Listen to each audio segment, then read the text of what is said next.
Nah, masuk kita ke materi ya. Ini ada yang membahas masalah fungsi dan efektivitas hukum dalam masyarakat. Jadi kita sebagai orang hukum harus paham apa fungsi hukum itu dalam masyarakat. Hukum bukan hanya sebatas hakim, bukan hanya sebatas jaksa, polisi, pengacara, bukan. Tapi bagaimana hukum itu dapat berlaku bagi masyarakat. Yang pertama itu hukum sebagai social control. Jadi kalau setiap ada permasalahan harus ada hukum yang menengahi. Karena kalau ada permasalahan hanya mendapat para pendapat tetua di kampung, pasti akan ada pertikaiannya. Akan ada setuju dan tidak setujunya. Ya. Tapi kalau sudah dibawa hukum ke tengah, ini loh aturannya, kita harus begini karena dalam undang-undang seperti ini. Itu pasti orang tidak akan bisa mengelak lagi. Disitulah fungsi hukum sebagai sosial kontrolnya. Ada pencurian, tidak boleh main hakim sendiri, ada pasalnya dalam KUHP. Begal juga tidak boleh, dalam KUHP ada pasalnya. Ya. Jadi kalau tidak ada hukum sebagai sosial kontrol, itulah banyak main hakim sendiri. Ya. Main hakim sendiri, ujung-ujungnya kalau sampai meninggal, polisi pasti akan mencari kambing hitamnya. Harus ada satu orang yang menjadi tumbal. Karena nggak mungkin orang mati tidak ada sebab akibat. Mati, kenapa mati? Udah mati gitu, nggak ada. Hukum harus bisa menjawab ya, karena mati, karena dikeroyok. Siapa yang bertanggung jawab? Nah, ini bawa ke depan hukum. Ya? Jadi tidak bisa tanpa hukum dalam masyarakat. Jadi fungsi hukum yaitu menerapkan mekanisme kontrol sosial yang akan membersihkan masyarakat dari sampah masyarakat yang tidak dikehendaki. Jelaskan, jadi hukum itu dia mengontrol segala aspek kehidupan. Hukum kita artikan sebagai undang-undang.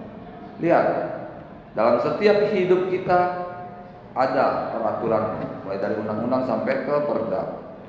Buang sampah ada perdanya. Ya, aliran air ada perdanya. Ada hukum semua di situ. Ya. Apa jual beli ada hukumnya, ada aturannya. Jual beli secara apa? Secara hukum negara ya udah imbang. Secara hukum Islam misalnya bisa barter. Ya. Itu kan pakai hukum.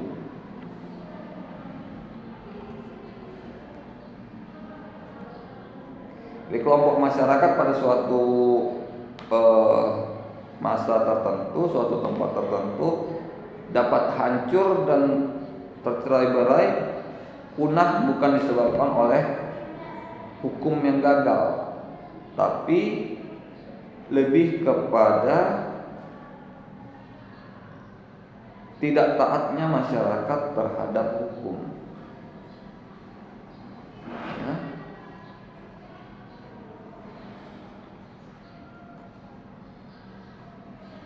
Yang kedua itu hukum sebagai alat untuk mengubah masyarakat. Nah, kalau di awal tadi adalah sebagai kontrol, ini alat. Berarti alat itu dalam masyarakat itu sudah ada suatu kejadian atau peristiwa yang wajib dirubah, maka hukum masuk di situ untuk merubahnya. Apa di situ bisa dalam bentuk polisi, Satpol PP, TNI masuk untuk merubah keadaan. Misal satu kampung ada peredaran bebas narkoba, banyak itu di Kota Medan misalnya kan, lama tidak tersentuh hukum. Ini kan harus ditertibkan karena dapat merusak generasi bangsa yang ada di sekitar itu, tempat itu. Maka hukum masuk, pengacara masuk, polisi masuk untuk memutus garis peredaran di sana, ya, untuk merubah masyarakat yang selama ini hidup dalam ketakutan anaknya akan terkontaminasi dengan narkoba, hidup yang selama ini penuh ketakutan dengan tindak pencurian, perampokan dari para pemakai narkoba. Ini yang harus dirubah. Jadi setelah masuknya polisi, tentara segala macam, semoga masyarakat di sekitar itu menjadi hidup lebih tenang, lebih damai, bisa membiarkan anaknya main-main di luar, anaknya bebas main di luar. Kalau dulu anak harus dikurung supaya tidak terkena jerat narkoba, ini bisa bebas, ya. Yang penerapan yang ini juga sudah dilakukan dengan berbagai macam studi, ya, sebagai alat untuk masyarakat. Yang pertama, studi tentang aspek sosial yang aktual dari lembaga hukum, ya. Kenapa dari lembaga hukum? Karena lembaga hukumlah yang tahu akan tinggi rendahnya tingkat kasus dalam satu wilayah. Misalnya polisi, dia yang menangkapi penjahat dalam satu wilayah. Atau misalnya juga apa? Hakim dapat mengklasifikasikan suatu daerah tentang tindak pidananya. Misal pencurian, ada sekitar 500 kasus dalam satu tahun, ya. Begal ada 1000 misalnya. Nah, dari pengadilan negeri Medan. Tapi kan pengadilan negeri Medan ini juga bukan mensidang mereka yang domisili di Medan, karena ada tahanan titipan. Jadi kalau nanti misalnya klinis ke pengadilan, itu akan kalian jumpai nanti biasanya mobil tahanan tuh masuk jam 12. Masuk jam 12 dari pintu belakang pengadilan negeri, langsung masuk ke selnya di belakang sebelah kantin pengadilan negeri.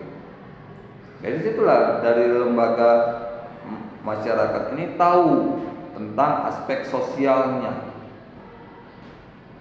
yang terjadi dalam masyarakat. Apa? Oh, di kasus ini polisi di wilayah ini sering terjadi begal. Jadi untuk mengantisipasinya gimana? Patroli malam, ya. Yang kedua itu tujuan dari pembuat peraturan hukum yang efektif.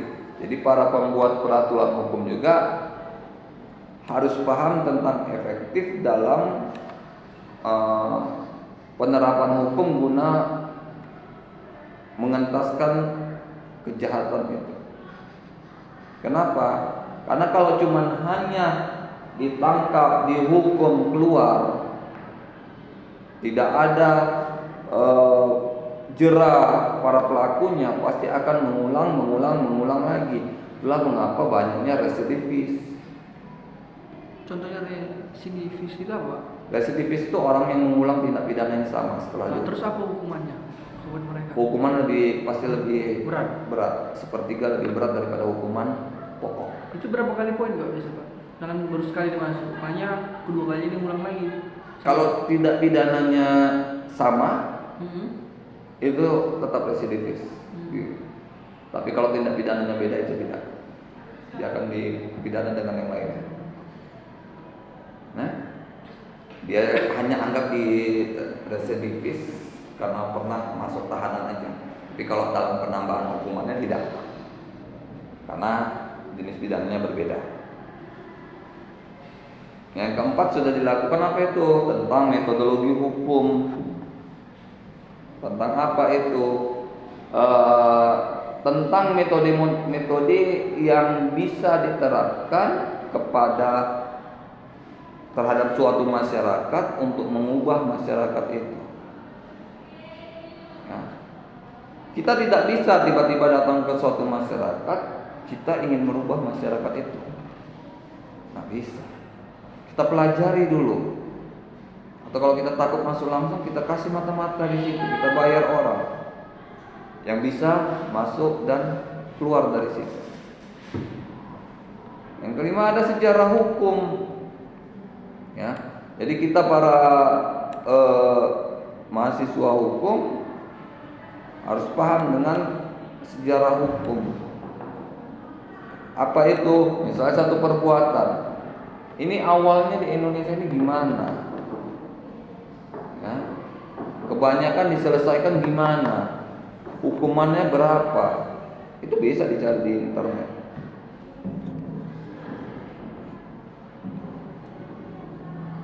Yang keenam, arti penting tentang alasan dan solusi dari kasus individual. Ya, bagaimana kasus-kasus dalam individual? Dalam kasus individual itu kita harus menerapkan keadilan dari masyarakat sehingga tidak lagi terjadi pertikaian-pertikaian yang ada dalam kelompok masyarakat. Karena kalau ada satu kejahatan yang tumbuh dalam kelompok masyarakat, pasti akan terjadi pertikaian di dalamnya. Karena pasti ada pro dan kontra, ada yang mendukung tindak kejahatan itu, ada yang pasti menolak. Ya, tidak semua mendukung dan tidak juga semua menolak.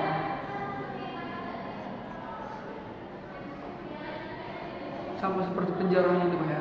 Iya. Ada yang membilangkan itu bagus, ada yang membilangkan itu tidak bagus. Iya. Semua perbuatan ada. Ada yang bilang misalnya, kecuali membunuh Pak. Iya.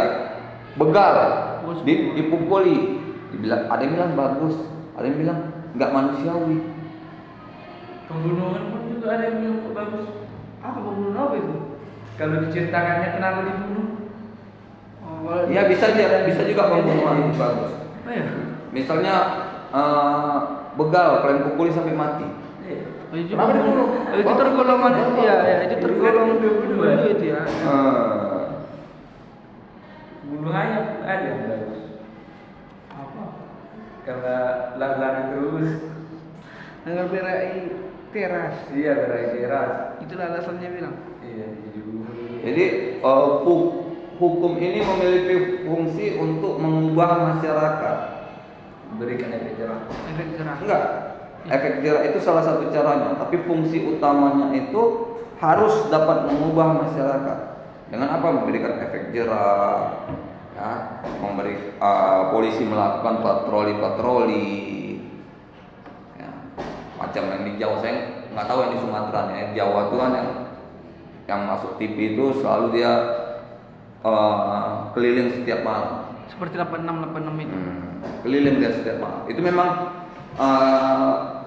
Bribka Ambarita kan udah bilang, itu bukan hanya kepentingan kamera. Kami memang melakukannya setiap malam. Kalau memang tidak percaya, datang aja setiap malam, karena syutingnya pun tidak setiap malam. Jangan masyarakat menuduh karena kepentingan kamera. Jadi kami pun itu tidak dibayar. Mereka tidak dibayar itu. Tapi di Medan beda Pak. Orang itu harus ada jalan apanya. Enggak ada, mereka dibayar. Ada Pak. Orang konsep polisi kok. Orang itu ada kok uang jalannya. Yang Ambarita udah bilang, kami tidak boleh menerima. Iya. Yang 86 itu tidak dibayar, tidak dibayar. TV pun sudah bilang itu tidak dibayar. Mereka hanya saking segannya mereka hanya memberi makan malam aja. Karena sudah ikut dipikir mereka ya beri makan nggak ada salahnya juga. Tapi Pak mustahil Pak kalau bilang mereka nggak ada. Karena di zaman sekarang Pak, kalau nggak ada duit nggak bakal bisa beroperasi itu. Itu makanya dengar saya tadi bilang, ya, patroli itu mereka lakukan tiap hari. TV dan kamera itu tidak tiap hari. Seminggu sekali, seminggu 2 kali Pak. Makanya ada tidak ada kamera, mereka tetap patroli. Dan sudah dibuktikan juga sama konten kreator yang diam-diam merekam mereka. Jadi nggak ada pun kamera, mereka tetap melakukan patroli. Nah, kalau yang di daerah saya nggak tahu, saya kan ceritanya yang di 86 itu, ya kan? Di daerah kita ini Pak, Enggak. harus ada jalan. Saya nggak berani bilang kalau yang di daerah.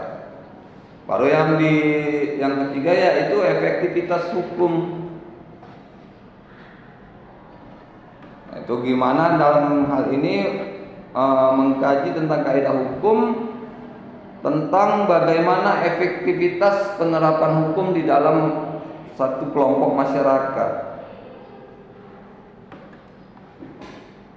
Ya, ada itu namanya kaidah hukum. Jadi kaidah hukum itu harus berlaku secara yuridis.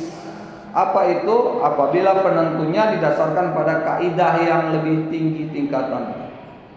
Ya, jadi kalau kaidah hukum itu disandingkan dengan hierarki perundang-undangan, maka kaidah hukum itu secara yuridis harus tidak boleh bertentangan dengan kaidah yang lebih tinggi.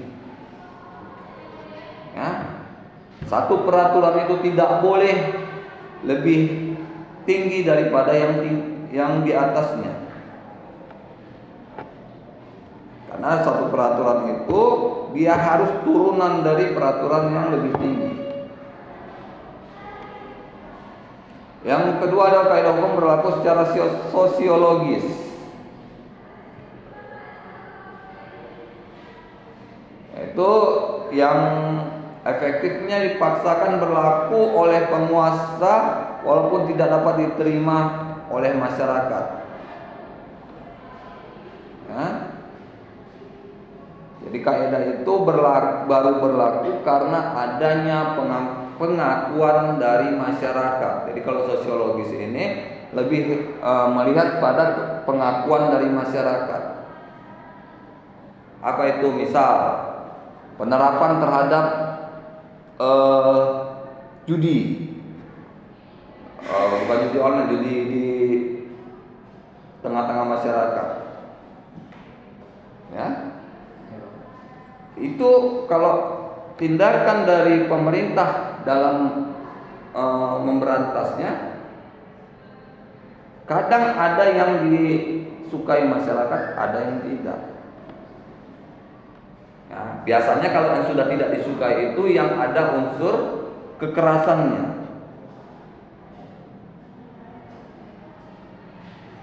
Yang ketiga itu secara filosofis, yaitu adanya cita hukum sebagai nilai positif yang tertinggi. Jadi dalam penanganan suatu permasalahan, satu kaidah hukum dalam penerapannya harus ada cita-cita yang tinggi, yang positif.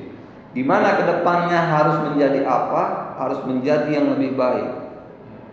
Nah, misalnya satu kampung ini ada peredaran narkoba, kedepannya setelah ada tindakan, maka diharapkan jadi taat beragama.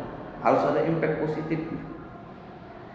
Nah, kalau ternyata sudah dirazia masih juga melakukan hal yang sama oleh kelompok yang lain lagi, razia lagi kayak gitu juga, maka itu warga masyarakatnya perlu betul-betul mendapat pendidikan yang benar tentang bahaya-bahaya narkoba atau tindak pidana yang berlaku di kelompok tengah masyarakatnya. Harus diberi pemahaman dulu. Ya, jangan kalau udah sekali ditangkap masih ngulang, 2 kali ditangkap masih ngulang, itu berarti cara penangkapan itu tidak efektif. Ya, tidak efektif dia. Maka harus dilihat dari cara pendekatannya, gimana pendekatannya, apa yang dibutuhkan masyarakat. Kenapa masyarakat bisa tidak paham?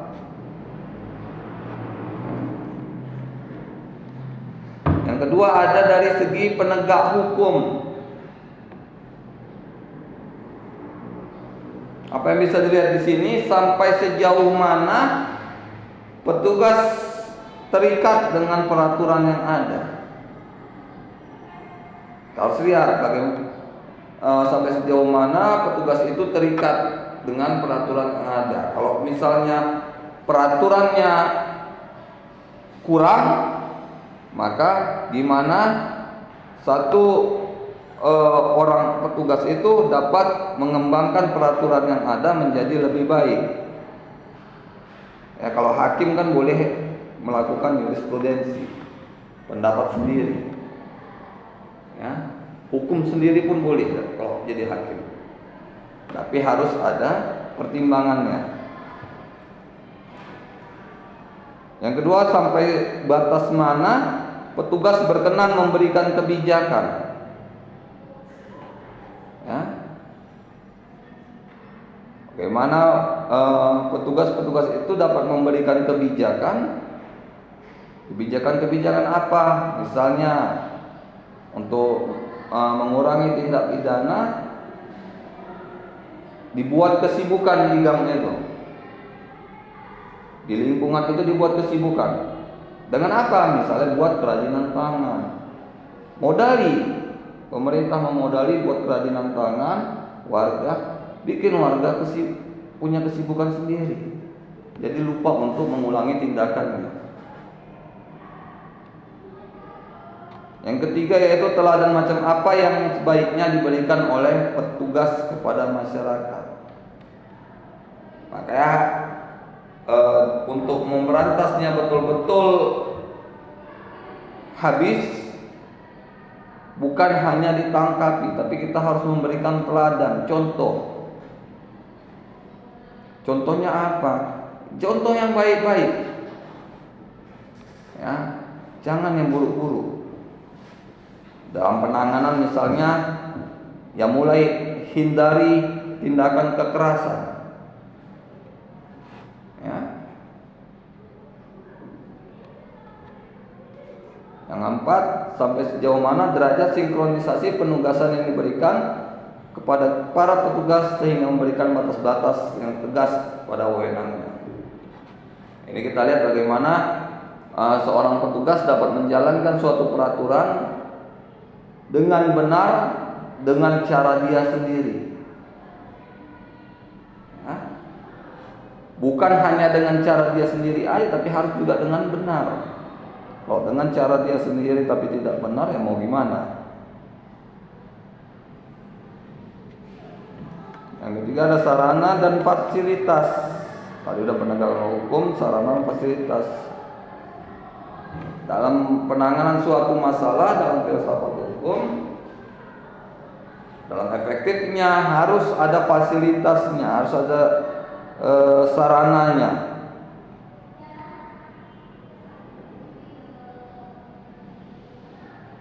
Ya. Apa contohnya? Jadi kalau misalnya tidak ada kertas dan karbon yang cukup serta mesin tik atau komputer yang kurang baik, bagaimana seorang petugas dapat membuat berita acara yang baik tentang suatu kejahatan? Kalau nggak ada komputer, nggak ada mesin tik, nggak ada kertas, bagaimana buat laporan? Yang bilang nggak bisa. Emang zaman penjajahan dulu sudah ada komputer? Belum ada.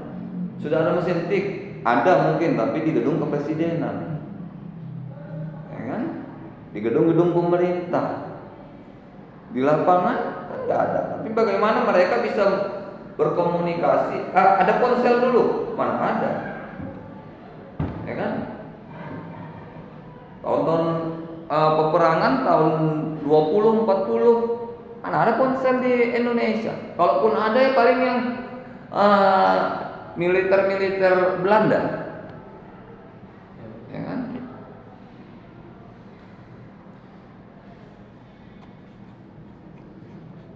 Yang keempat yaitu warga masyarakat. Jadi dalam penerapan hukum ini harus ada dukungan dari masyarakat. Masyarakat harus benar-benar mendukung. Jangan pula masyarakat acuh tak acuh. Udahlah, memang udah meresahkan, udahlah udah ditangkap. Jangan.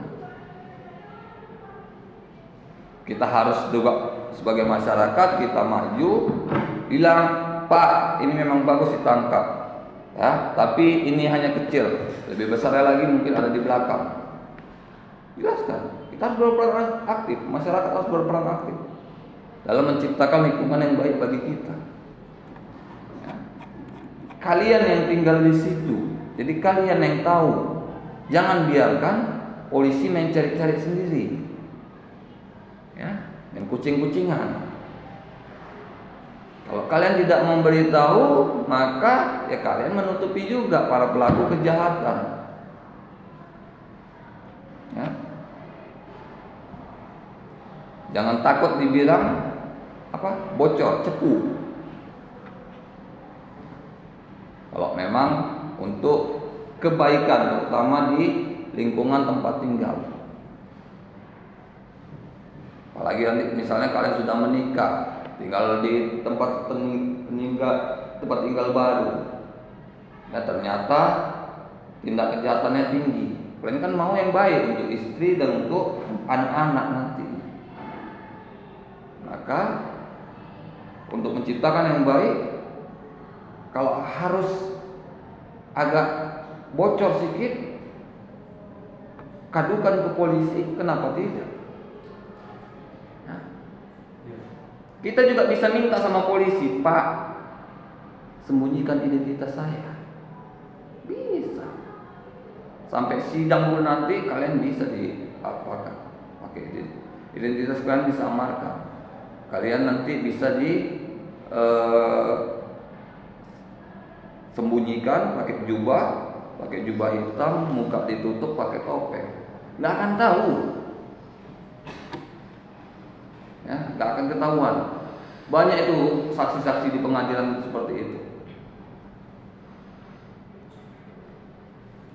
Dalam filsafat hukum ini juga ada aliran. Yang pertama aliran hukum alam. Ada 3 Pak ya? Kalau salah. Ya, hukum alam, baru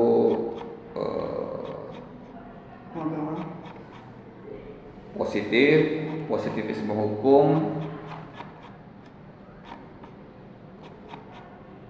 baru yang terakhir utilitarianisme.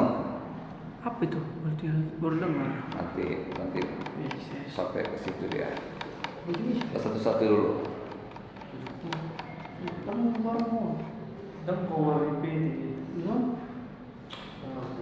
Pertama, aliran hukum alam itu merupakan konsep yang banyak mencakup di dalam dari alam. Ya. Yang pandangan tanggapannya bermunculan dari masa ke masa. Jadi di teori aliran hukum alam ini setiap masanya pasti ada perbedaan karena melihat apa yang ada di aturan itu dibuat berdasarkan apa yang ada dalam masyarakat sekarang. Ya. Bukan direncanakan untuk yang akan datang atau dibicarakan yang masa lalu.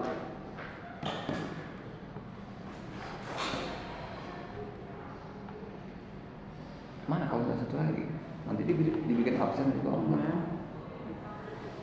Nanti dibikin absen pula di bawah dia. Ciri-ciri hukum alam bersifat universal dan abadi. Nah, jadi walaupun berganti dia, tetap dibicarakan, tetap dijadikan pertimbangan. Kira-kira kalau yang hukum yang tentang ini bisa nggak diterapkan sekarang? Kan?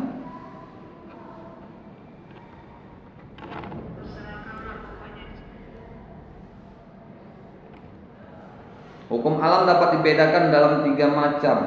Yang pertama, rasionalisme. Berpendapat bahwa sumber dari hukum yang universal dan abadi itu adalah rasio manusia. Ya, jadi berdasarkan apa pendapat manusia. Aliran tokoh ini yang pertama Hugh de Groot atau Grotius, Christian Thomasius, Immanuel Kant, dan Samuel van Oostendorp. Ya. Yang kedua, irasionalisme, berpendapat bahwa hukum yang berlaku universal dan abadi itu bersumber dari Tuhan secara langsung. Ya, jadi di irasionalisme ini tidak percaya dengan hukum yang dibuat manusia, hanya percaya hukum yang dari Tuhan. Kalau Islam dari Al-Quran, kalau Kristen dari Injil, begitu juga Zabur, Taurat, semuanya. Ya. Lebih percaya pada kitab-kitab suci yang dipercaya turunan dari Tuhan. Pendukung dari aliran ini Thomas Aquinas, John Salisbury, Dante Alighieri, Pierre Dubis, Marsilius Padua, John Wycliffe, dan Johannes Huss. Yang ketiga ada empirisme, bahwa pengetahuan tentang kebenaran yang sempurna tidak diperoleh oleh akal, melainkan diperoleh atau bersumber dari panca indera manusia, yaitu mata, lidah, telinga, kulit, dan hidung. Dengan kata lain, kebenaran adalah sesuatu yang sesuai dengan pengalaman manusia.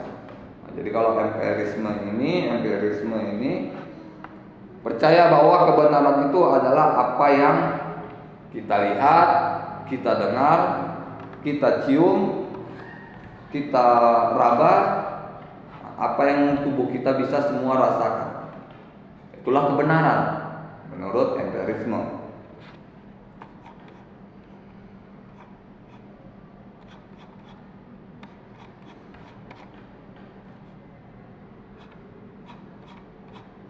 Tokoh-tokohnya ini. Yang kedua, aliran positivisme hukum. Nah, itu ada pemikiran tokoh-tokoh masa positivisme. Sistem ini muncul pada abad ke-19.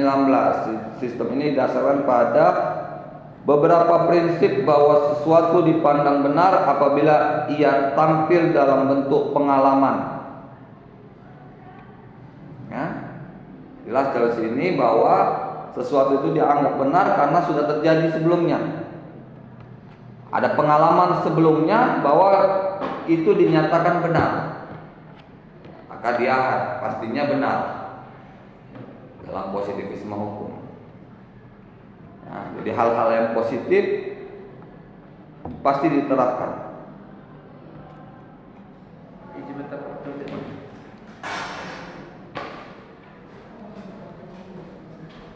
Filsafat positivisme memandang perlu adanya pemisahan secara tegas antara moral dan hukum, antara Dasein dan Dasolen.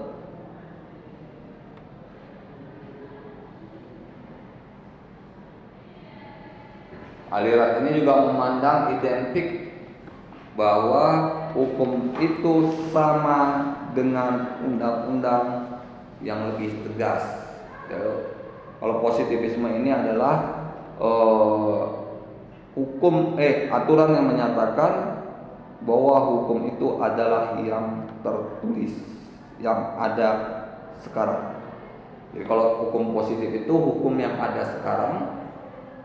Kalau dia tidak ada berarti bukan termasuk hukum positif. Ya, makanya kalau saya pernah bilang juga undang-undang terorisme itu tidak bisa menuntut pelaku terorisme bom Bali 2004 karena undang-undangnya 2005. Jadi positivisme itu harus undang-undang dulu baru perbuatan. Bukan perbuatan dulu baru undang-undang. Kalau perbuatan dulu baru undang-undang, maka perbuatan yang terjadi sebelum undang-undang tidak bisa dituntut dengan undang-undang yang baru ini. Tidak boleh. Sama seperti kejadian siapa Pak? Si Gayus ya? Apa bom Bali 1, si Imam Samudra, apalagi Ambrosi. Iya. Itulah. Kan mereka kan melakukan bom Bali itu 2004. Undang-undang terorisme pertama itu 2005. Boleh cek. Bukan undang-undang terorisme yang baru ini ya, kalau yang baru ini pasti lebih baru lagi tahunnya. Yang pertama kali itu 2005. Nah, jadi kalau secara hukum, secara aturan dalam KUHP pasal 1 ayat 2 KUHP bahwa undang-undang tidak boleh berlaku surut. Apa artinya? Bahwa undang-undang itu tidak boleh menghukum orang yang melakukan tindakan sebelum undang-undang itu diberlakukan. Gak boleh. Maka kan orang itu kan dituntut dengan pembunuhan berencana, gangguan keamanan negara yang ada di KUHP semua, pembunuhan massal, makanya tetap dihukum mati.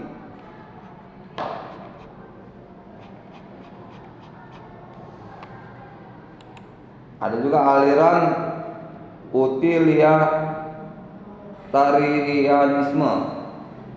Apa itu? Lahir sebagai respon terhadap ciri metafisis dan abstrak dari filsafat hukum. Tokoh utamanya Jeremy Bentham.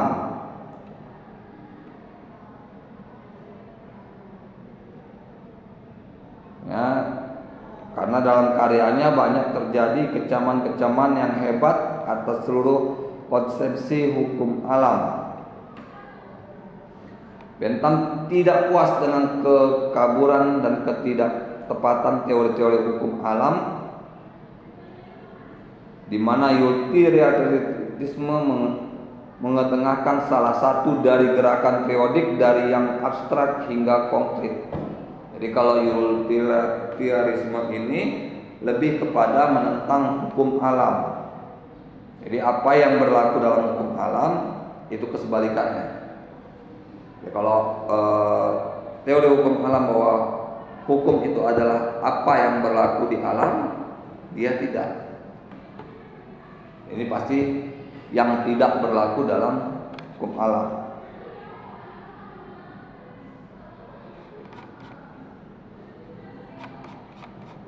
Ini biografi. Dalam prinsip dia juga teori ini memberikan yang pertama kebahagiaan kepada individu. Prinsip utility Bentham berbunyi the greatest happiness of the greatest number. Kebahagiaan yang sebenar-benarnya untuk sebanyak-banyaknya orang. Yang kedua, prinsip itu harus diterapkan secara kualitatif karena kualitas kesenangan selalu sama. Ingat, kualitas kesenangan bukan keinginan. Ya kan? Seseorang senang terhadap sesuatu, kalau dia suatu kebahagiaan pasti sama-sama senang. Kalau sesuatu yang sedih pasti sama-sama sedih. Nah, mungkin ada sesuatu yang senang dia sedih. Itu udah bisa diperiksa otaknya. Mungkin udah geser. Ya kan? Ada kebahagiaan di depan kita nangis. Nah, itu salah. Kecuali nangis karena kebahagiaan. Kalau nangis karena kebahagiaan itu hanya turun air mata atau ada suara. Tapi kalau ada suara itu udah pasti udah error ya. Ketika untuk mewujudkan kebahagiaan individu dan masyarakat, maka perundang-undangan harus mencapai 4 tujuan. Yang pertama, untuk memberi nafkah hidup. Jadi undang-undang harus dapat memenuhi setiap orang agar dapat menerima nafkah hidup. Dalam undang-undang dasar kan ada, semua masyarakat Indonesia berhak mendapat pekerjaan dan penghidupan yang layak. Tuh, undang-undang. Jangan kalian pikir oh udah ada undang-undang pasti dapat kerja, tunggu aja di rumah. Ini bukan Cina. Kita harus mencari. Kalau Cina, tahu saya karena kawan saya udah ada yang tinggal di sana semalam tuh. Cina kita tidak boleh nganggur. Itu wajib bekerja Pak ya. Kalau kita nganggur di rumah itu nanti akan dijemput oleh dinas sosial, ditaruh kita ke apa kebiasaan kita. Misalnya bisa di pabrik, ditaruh ke pabrik. Wajib Senin sampai Jumat. Sabtunya kayak mana? Sabtunya nanti mereka konfirmasi. Sabtunya, Sabtu dan Minggu, apakah Bapak mau mengambil kerja part time atau mau istirahat di rumah? Karena Sabtu Minggu memang tidak ada kerja, tapi Sabtu Minggu ada pabrik yang buka, jadi tetap butuh pekerja.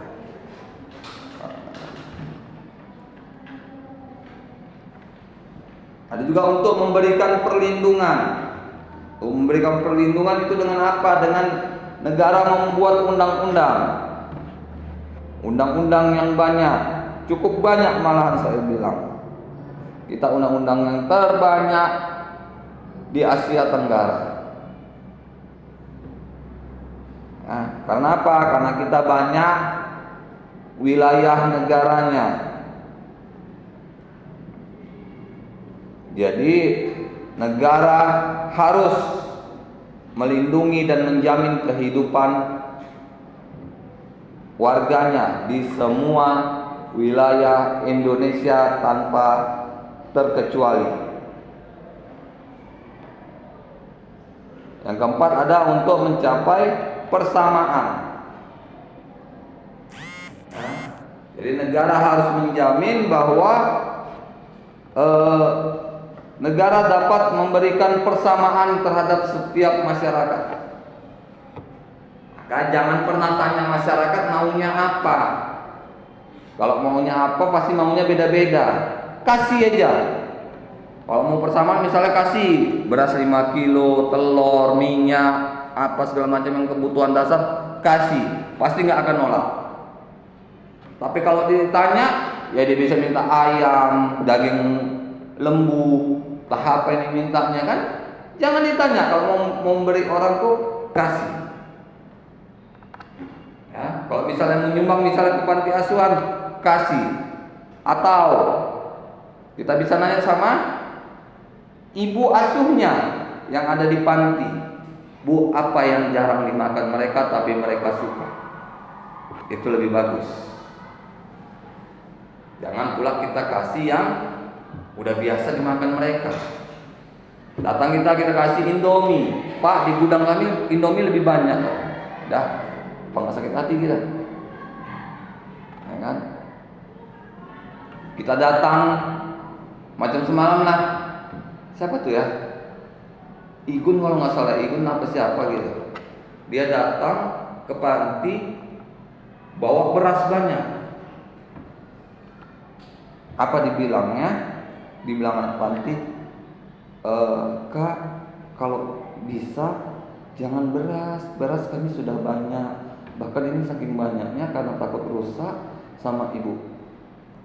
Pantinya dijualin dan dibelikan kebutuhan kami yang lainnya. Jadi kalian butuh apa? Ambil aja beras kakak lagi, ganti dengan buku pelajaran, buku menggambar, buku tulis yang ada bentuk-bentuk hurufnya. Itu lebih manfaat bagi mereka. Makanya kalau mau ngasih ke panti, kalian punya rezeki lebih, mau ngasih ke panti, tanya pantinya dulu mereka butuh apa. Kalau mau ngasih barang, kalau mau ngasih makan, tanya yang jarang dimakan mereka apa. Ya.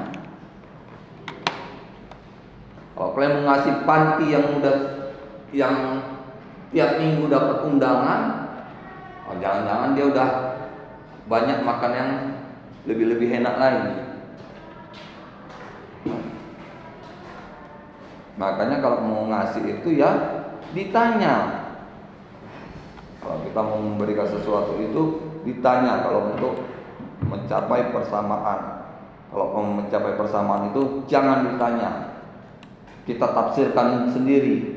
Kebutuhan si A apa, kebutuhan si B apa, kebutuhan si C apa, rata-ratakan. Ya. Kasih misalnya apa? Beras, saya kasih bilangan, telur, minyak, kita mungkin orang dikasih itu. Mau seorang kena bencana, orang biasa aja dikasih itu pasti diambil ya. Senang dia. Ya kan? Apalagi duit bilang. Iya. Itu yang kalau yang udah apa? Dekat-dekat pemilu tuh. Kayak apa semalam, Kader semalam kan ngomongnya kayak gitu.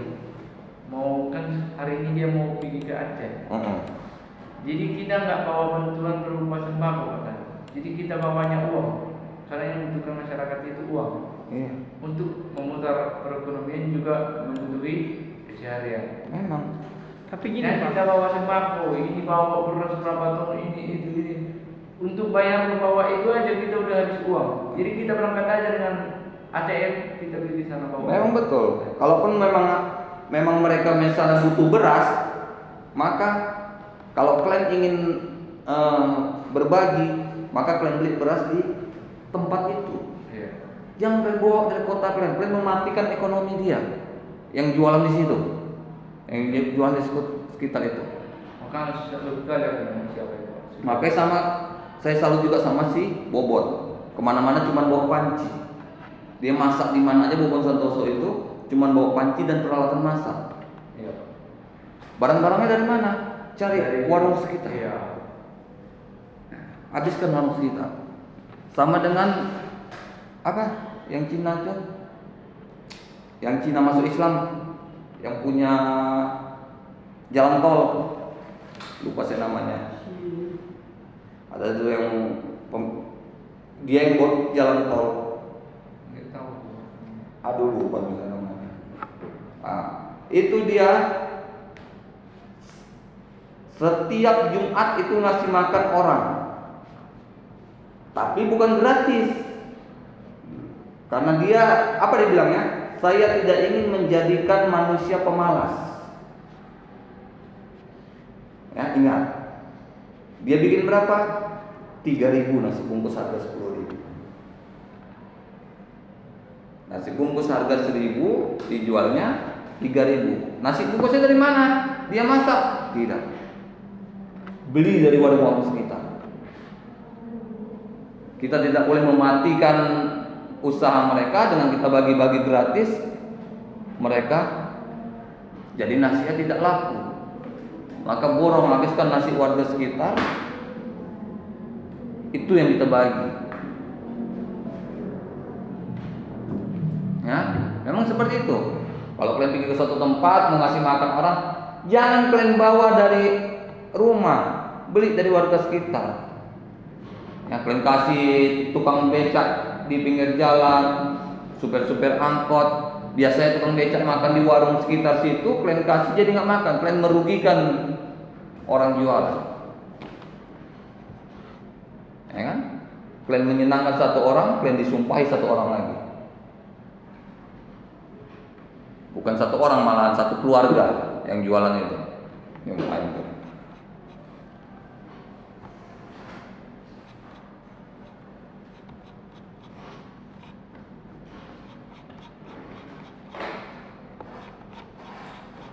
Toko-tokonya banyak. Ada Rudolf von Jering atau dikenal dengan Jering, Jering, Jering. Ya. Apa keinginan masyarakat dibuat Jering ke dalam 3 kategori. Yang pertama, di luar hukum, Itu hanya milik alam, yang diberikan kepada manusia oleh alam dengan atau tanpa usaha manusia, seperti hasil bumi. Apa contohnya? Emas, kan perbuatan manusia.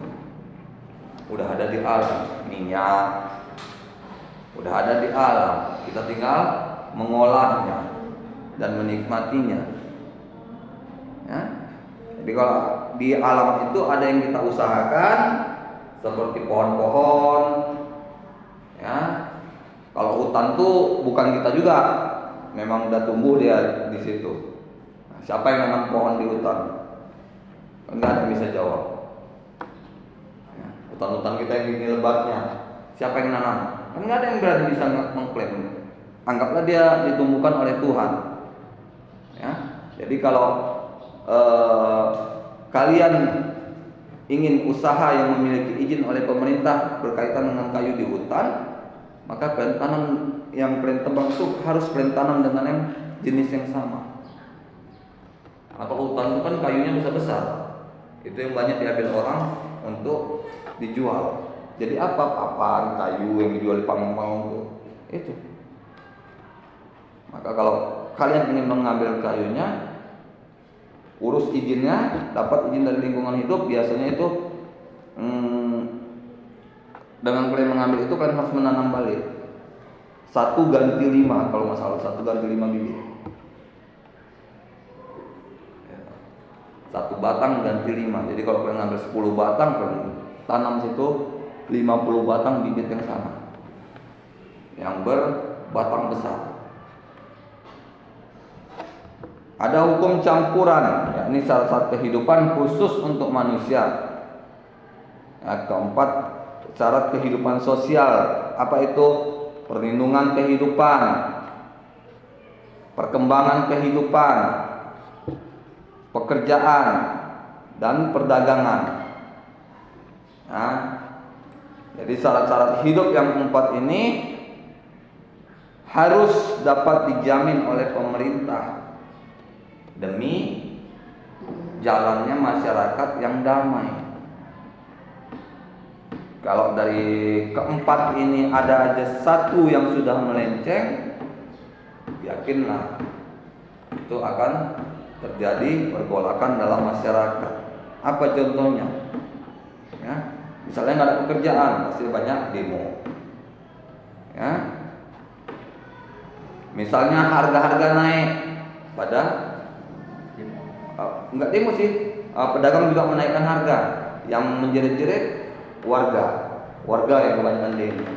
Harga beras jadi tinggi, misalnya telur jadi tinggi, ayam sekarang menjadi tinggi. Karena apa? Karena dapur MBG. Ya.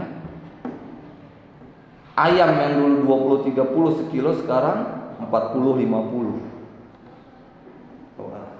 Ditanya kenapa bang? Karena peternak ayam lagi kena penyakit atau virus seperti mana? Enggak. Karena tukang ayam di saya Baja Simpang 5 untuk di sini semua sudah dibayar semua dapur MBG. Masing-masing udah dibayar, misalnya 30 kilo, 30 kilo, 30 kilo, 30 kilo. Jadi mereka untuk jual ke masyarakat tinggal misalnya jatah mereka dari agen itu 50 kilo, tinggal 20 yang dijual untuk ke masyarakat. 20 berapa ekor? Kalau 1 ekor dari 2 kilo, cuma 10 ekor mereka jual. Makanya dia 80. Saya baru hari Minggu semalam saya beli 80. 80.000 sekilo. Seekor 2 kilo timbangannya. Berarti sekilo 40.000. Mahal lagi bang. Iya. Di Beda Belanda 45. Karena dapur MBG. Telur coba sekarang 2.500 tapi mini. Ya kan? Kalau dulu 2.500 besar, sekarang mini. Kayak rusak banget ekonomi buat mereka pak. Dan itu harus ditutup pak. Kapan kita buat demo? Itu memang iya. Ya pedagang senang, tapi impact negatifnya kepada masyarakat. Yes. Harga naik semua. Pasti naik karena permintaan. Ya hukum ekonomi, tanya sama kawan pengamat ekonomi. Harga barang makin naik jika permintaan naik. Jika permintaan semakin banyak, harga barang akan semakin mahal. Yang dulu telur bisa 1.500 dapat satu butir, sekarang 2.500, 3.000. Itu pun masih kecil menuju sedang, nggak besar. Nah, jadi dia semua penerapan itu ada dampak positif dan dampak negatifnya. Ya, yang dibilang dulu misalnya makan siang gratis itu tidak bermanfaat. Coba sekarang bilang makan siang gratis tidak bermanfaat. Orang yang terkena bencana yang menjerit karena makan siang gratis sekarang selain untuk anak sekolah juga untuk yang bencana yang bisa dijangkau, yang belum memang agak susah untuk masuk keluarnya karena nggak ada jalan darat. Ya, kan di video banyak itu, di TV pun banyak, di Facebook video pun banyak. Jalannya lagi dibuat karena itu tanah longsor turun, jalannya ketutup hampir 1 meter. Jadi tumpukan tanah itu jadi harus dikeruk lagi. Nah, kalau enggak akan jalan. Mobil masuk situ bannya bisa terbenam. Karena itu tanah, istilah tanah hidup. Jika digas, tanahnya bukan tanah keras, akan ikut dia membuat bekas ban. Makanya yang bisa di sana ya cuma jalan kaki. Makanya banyak warganya yang rela jalan sampai 8 jam untuk mengambil bantuan. Memang gitu, mereka pun sadar kalau nggak ada kendaraan yang bisa masuk, nggak ada. Konten kreator aja pun yang masuk mobilnya tinggal di luar, dia jalan kaki. Kan ada tuh konten kreator, atau saya lihat tuh udah masuk dia. Memang nih masih banyak warga. Gimana Bu? Berapa jauh jalan perjalanannya? 8 km.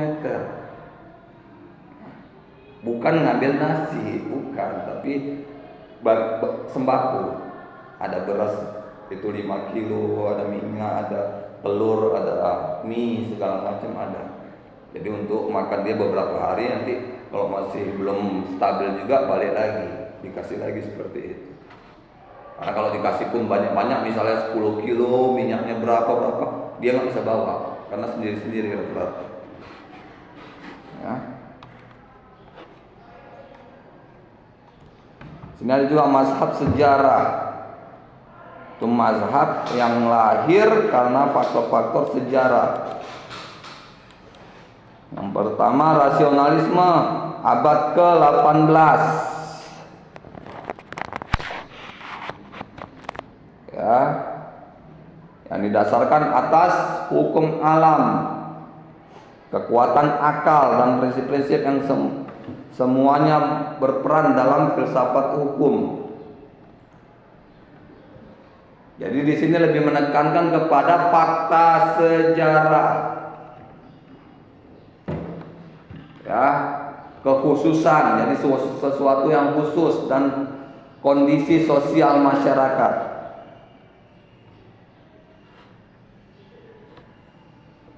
Yang kedua, adanya semangat revolusi Perancis yang menentang adanya wewenang tradisi dan dengan misi kosmopolitannya, kepercayaan kepada rasio dan daya kekuatan tekad manusia untuk mengatasi lingkungannya. Ya, bagaimana di sini yang ditekankan adalah kepercayaan kepada rasio oleh manusia untuk mengatasi apa yang terjadi di lingkungannya. Yang ketiga, adanya pendapat yang berkembang di mana hakim dilarang untuk menafsirkan hukum Karena undang-undang dianggap dapat memecahkan semua masalah hukum. Nah, ini ada dulu. Kalau sekarang sih sudah ya, sudah bisa. Dulu ada pendapat hakim itu tidak boleh menafsirkan hukum.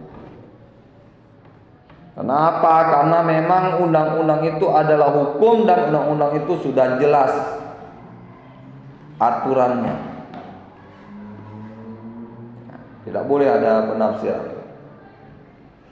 Yang keempat, adanya kondisi Jerman setelah berakhirnya era Napoleon Bonaparte yang diusul oleh Thibaut 1772 dan sampai 1840.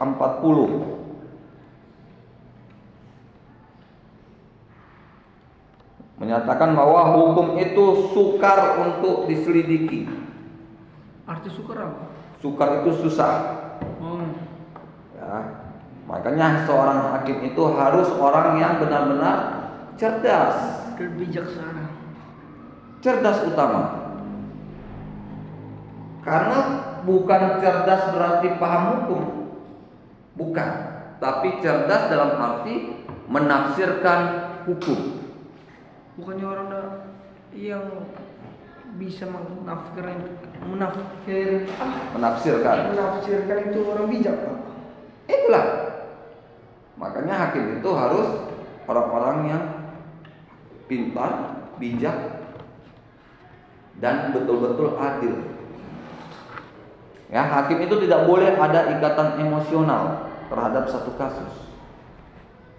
Saya sudah pernah bilang juga, kalau hakim ketemu misalnya terdakwanya adalah keluarganya atau salah satu pihak adalah keluarganya dalam hukum perdata, maka dia wajib mundur.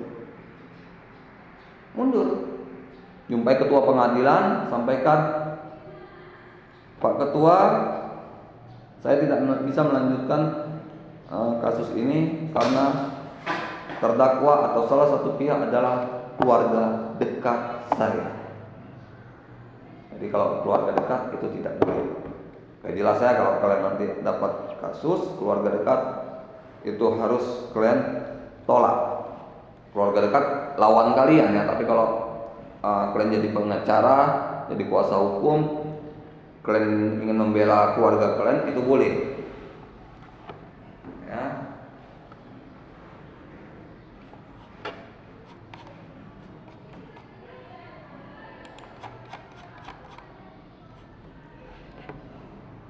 Ada aliran sosiologis, jurisprudens,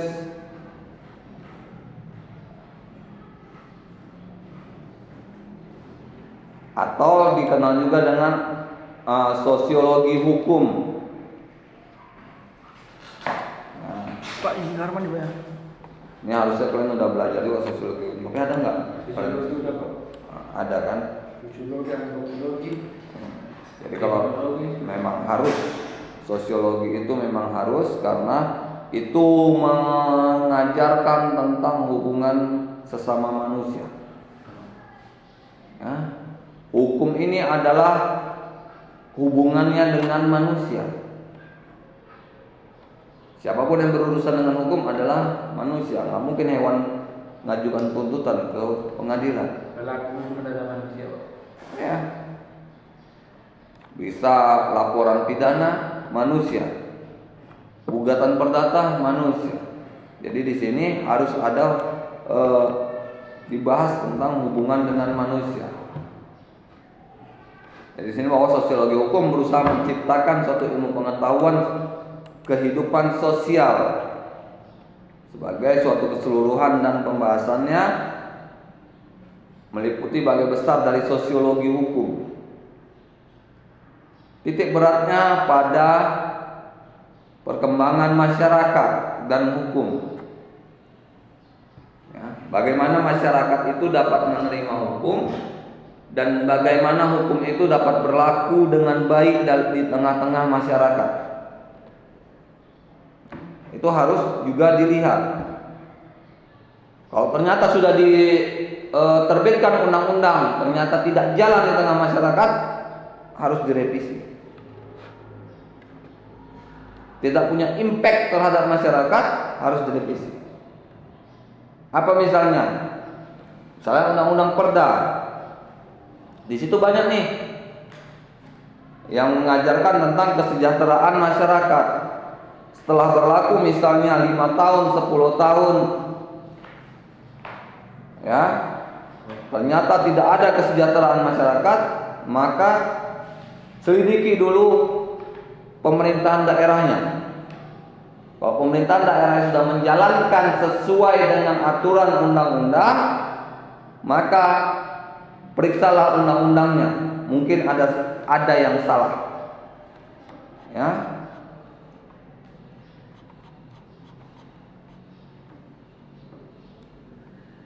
Karena dalam mazhab ini juga tugas seorang sosiologi adalah satu, menelaah akibat-akibat sosial yang aktual dari lembaga hukum dan doktrin. Dia harus, kita lihat juga ya kan, bagaimana akibat-akibat yang timbul dalam kehidupan sosial.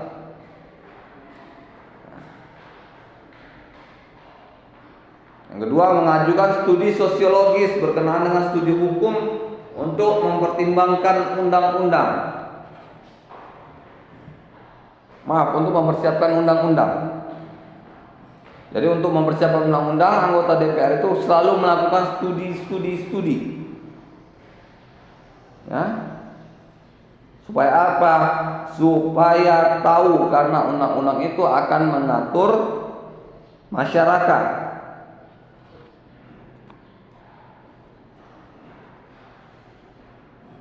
Selanjutnya, mempelajari cara membuat peraturan perundang-undangan yang efektif dan menitikberatkan kepada tujuan sosial yang hendak dicapai oleh hukum, bukan kepada sanksi.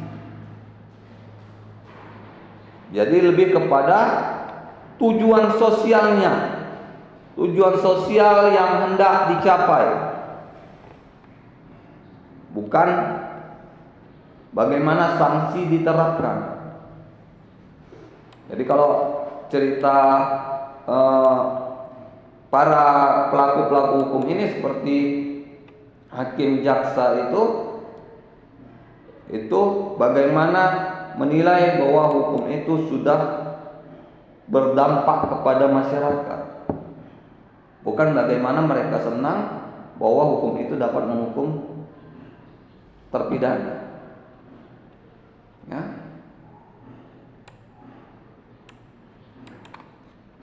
Yang keempat, menelaah secara hukum sosiologis, yakni akibat sosial yang timbul oleh doktrin hukum dan cara menghasilkannya.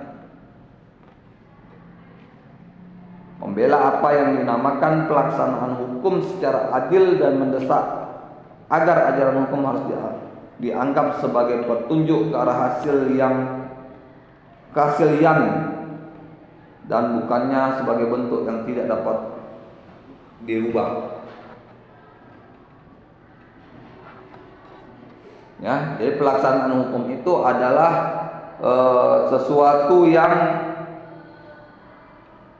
arah hasil, bukan yang sesuatu yang tidak dapat dirubah. Hukum itu harus dapat merubah sesuatu. Ya, harus merubah sesuatu. Dan harus dapat meningkatkan efektivitas pencapaian tujuan dari diterapkannya hukum itu. Ya.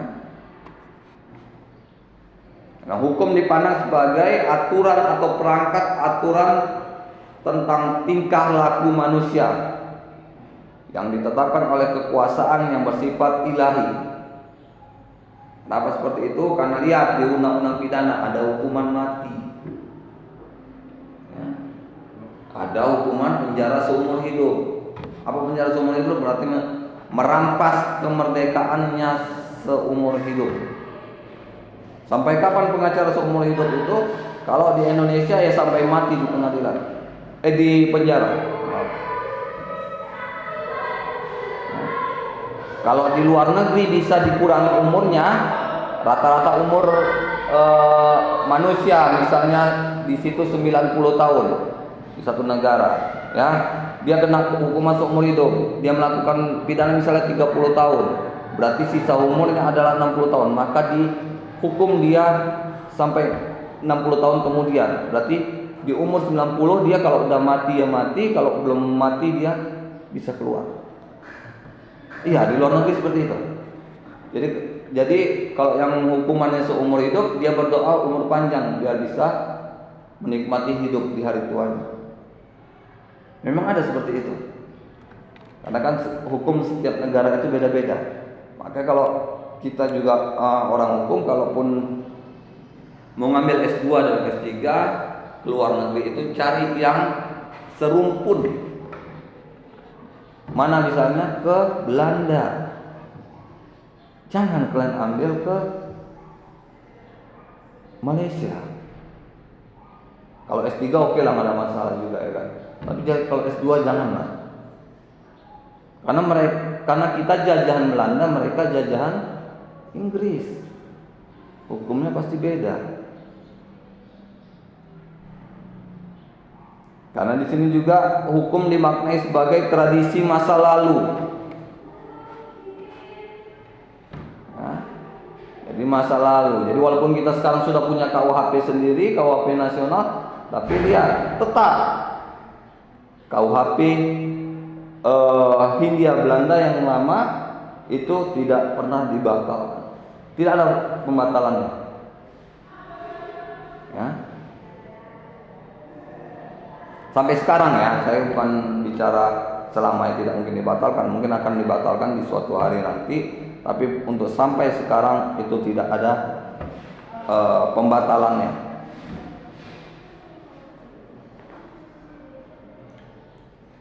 Yang ketiga, hukum merupakan catatan kearifan orang tua yang telah banyak atau pedoman tingkah laku manusia yang telah ditetapkan secara ilahi. Jadi yang ketiga ini bahwa hukum itu diambil dari catatan bagaimana orang tua itu dalam mendidik anaknya. Keberhasilan orang tua dalam mendidik anaknya. Ya. Hukum dipandang sebagai prinsip yang ditemukan secara filosofis. Jelas di sini merupakan hakikat-hakikat yang merupakan pedoman hidup manusia.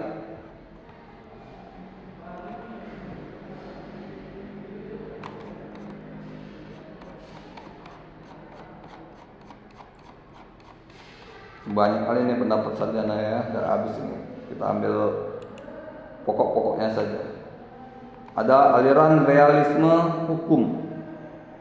Realisme hukum berkembang dalam waktu yang bersamaan dengan sosial jurisprudence, sehingga memasukkan aliran ini menjadi bagian dari positivisme hukum. Hukum yang positif. Apa cirinya? Menurut Carl N. Llewellyn, ahli sosiologi hukum, yang pertama, tidak ada mazhab realis. Realisme adalah gerakan dari pemikiran dan kerja hukum, jadi tidak ada dianggap sebagai realis. Yang kedua, realisme adalah konsepsi hukum yang terus berubah dan alat dan tujuan sosial. Nah, jadi realisme ini lebih melihat hukum yang terus berubah dalam alat dan tujuan sosialnya. Yang ketiga juga realisme menganggap adanya pemisahan sementara antara hukum dan seterusnya untuk tujuan-tujuan studi.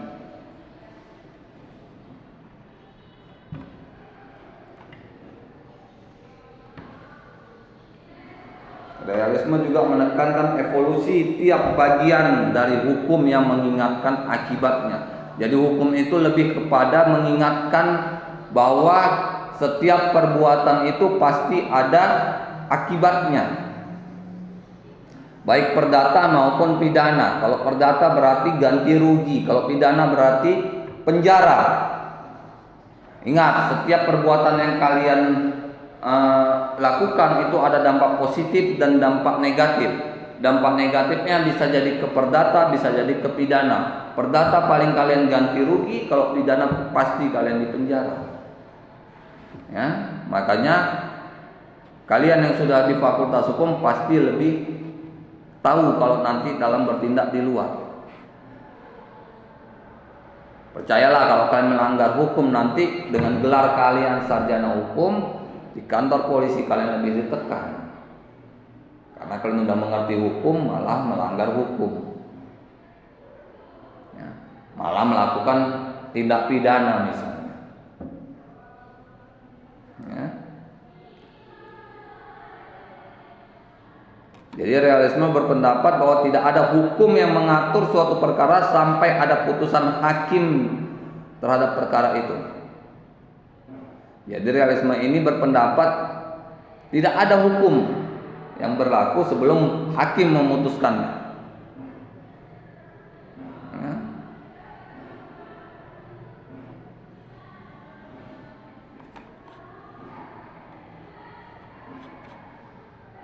Pokok-pokok pendekatan kaum realistis yang pertama, hendaknya konsepsi harus menyinggung hukum yang berubah-ubah dan hukum yang diciptakan oleh pengadilan. Ya, nah, hukum itu pasti berubah-ubah setiap tahun. Tapi kalau hukum yang diciptakan pengadilan, yang saya bilang sebagai jurisprudensi, itu tidak akan ada pengubahnya. Ya, tidak ada undang-undang untuk mengubah putusan jurisprudensi hakim nomor sekian tidak ada. Tapi kalau undang-undang ada, undang-undang nomor sekian tahun sekian tentang yang A misalnya menggantikan undang-undang nomor sekian tahun sekian, itu ada. Tapi kalau jurisprudensi tidak ada. Hukum merupakan alat untuk mencapai tujuan-tujuan sosial. Jadi hukum itu dijadikan sebagai alat untuk mencapai tujuan sosial, tujuan dalam masyarakat. Masyarakat berubah lebih cepat, karena itu selalu ada kebutuhan yang menyelidiki bagaimana hukum menghadapi problem yang ada. Ya. Kadang masyarakat itu lebih cepat berubah daripada undang-undangnya. Seperti yang saya kasih contoh tadi di awal, belum ada nih 2004 ke bawah belum ada kasus terorisme, tiba-tiba meledak di Bali, kan perubahan lebih cepat. Jadi Indonesia harus lebih waspada. Dibuatlah undang-undangnya 2005.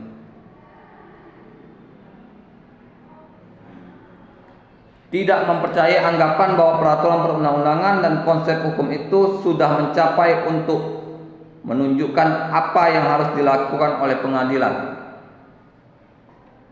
Ya. Jadi tidak mempercayai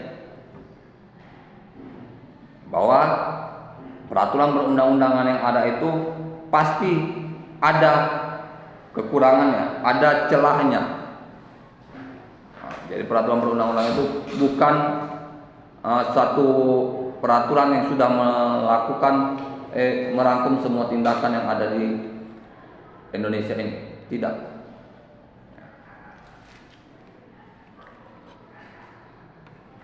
Kaum realitas menolak teori tradisional bahwa peraturan hukum itu merupakan faktor utama dalam pengambilan keputusan. Ya. Jadi kaum realitas menolak bahwa hukum adalah alasan utama dalam mengambil keputusan. Jadi hakim itu di kaum realitas ini tidak menerapkan hukum sebagai alasan utamanya, peraturan sebagai alasan utamanya. Ya. Karena dalam hal ini juga peraturan itu meliputi situasi yang banyak dan saling berlainan, tidak konkret dan tidak nyata. Kan? Kalau kita dalam membuat suatu peraturan perundang-undangan, pasti kita hanya membayangkannya, bukan nyata. Kecuali yang tadi seperti terorisme yang saya bilang, sudah nyata, sudah ada kerusakan, sudah ada korban jiwa, sudah ada ketakutan, ya, penerbangan internasional Sudah terjadi lumpuh. Sudah terjadi. Iya, sudah ada akibatnya. Itu kan akibatnya. Dampaknya. Dampaknya sudah ada. Jadi dan undang-undang itu belum jadi tambah. undang-undang belum ada, tapi dampak sudah ada. Makanya di sini peraturan harus segera dibuat untuk melindungi tindakan selanjutnya. Dengan dibuatnya peraturan, bukannya tindakan akan berkurang, maka lebih banyak. Yang bom gereja, bom Bali 1, JW Marriott, Bali Jakarta. Bali Sabu itu apa? Bali 1. Bali 1 itu 2004, Bali 2 kalau Apa saya yang nggak dibom di salah. Bali 1 itu? Gereja juga? Hah? Yang dibom? Enggak, tempat wisata. Yang banyak, yang ada kan ada monumen bom Bali 1 di Bali. Ada tuh video-video ya. Ceklah monumen Apa bom Bali 1. kronologinya kenapa dibom, Pak? Apa Nggak ada. pengakuan mereka? Nggak ada. Ya yang ngebom mati. Oh iya, nggak bisa boleh tanya ya. Karena kan yang ngebomnya bom mobil itu. Dia mobil bergerak di depan kafe meledak, makanya banyak yang mati. Kafe yang di dekat pantai atau danau itulah. Jadi nggak ada yang bisa ditanyakan apa motivasinya. Yang gereja kan jelas, gereja yang di Jakarta itu ya, yang Bandung. apa? Bandung. Iya, Bandung. Ada juga yang waktu mau ngebom gereja tapi Di gagal. Medan. Ya, Sriwijaya. Yang GKPI Sriwijaya yang dekat Polonia. Jalan ya, dekat Polonia. gagal kan karena yang terakhir yang satpamnya mengambil bom itu dan menahannya dengan badannya. Iya. Satpamnya orang Islam. GKPI Sriwijaya itu, Pak. Kejadiannya. Sampai sekarang foto satpamnya itu ada di gerejanya. Ada di gereja mereka. Dianggap sebagai penyelamat dan keluarganya disantuni oleh gereja. Ya, para umat di gereja itu juga memberi bantuan untuk keluarganya hidup yang layak. Karena hendaknya hukum itu dimulai dari efektivitas dan kemanfaatannya. Harus ada manfaatnya. Undang-undang dibuat itu harus ada manfaatnya, sehingga betul-betul hukum itu dapat berlaku maksimal. Oke, saya rasa sampai sinilah pertemuan kita pada hari ini. Ya, pertemuan kita sisa 2 lagi ya. Lebih kurang saya mohon maaf, nanti kita jumpa lagi. 2 lagi kita ya.